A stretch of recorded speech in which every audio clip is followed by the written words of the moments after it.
and to what extent this has brought success in your role of social media as a new way of doing politics in the future? No, I believe it's a mirror image of the society in Montenegro. It's like, I mean, showing that young people actually can achieve something much faster than it is in the West, in the perception. With an increasingly populations across member states that are increasingly hostile to further. I mean, we're living difficult times when the global economy, it is difficult for a country like Montenegro to get its I wouldn't say boring, but at least in the International Corruption Perception Index, in terms of some countries, as you suggest, are reluctant to continue the enlargement process. I believe it is. We're talking about economics, the euro of the currency. Well, as you seem to be, they even talk about gold standard, which I don't think it's realistic any longer. But in case of Montenegro, and it's like a vacuum cleaner. You can't hide anything, and I believe it's important.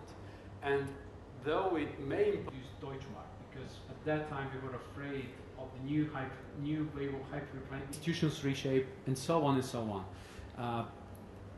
Today, 2 years after the crisis, let's put it that way. I think you grasped very well what is Montenegro's current strategy. Though we have some issues that we have to debate, we have to resolve, there are no open issues, so to speak. There are no open issues, so to speak. And Kosovo belongs to the countries to which Montenegro has established. Was mentioned as one of the issues, sort of as an obstacle, big obstacle towards. I mean, it is serious to the extent that we are not closing our eyes over the phenomenon. Quite the contrary, we are confronting it. And it is one of the criteria that the European Commission has asked us to see Montenegro becoming a member of the EU. And all the political parties are advocating integration, further integration process. That's very important. Well, I'll combine these two questions because, in old Yugoslavia, Montenegrins were always very prominent in holding leadership positions and making decisions. So we're not giving up commissioner position.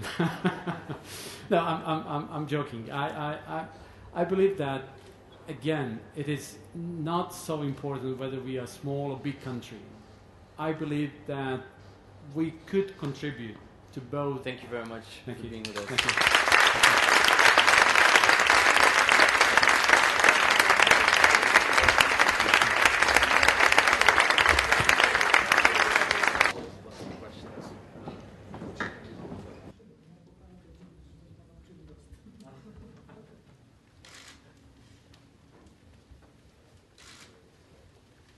Preparing this conference in London, to try to put this coalition together. And well, NATO has agreed to engagement.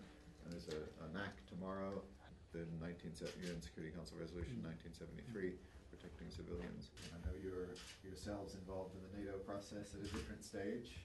You can. Will be invited. So it's. I was thinking because we are currently on the map, one might consider also inviting us.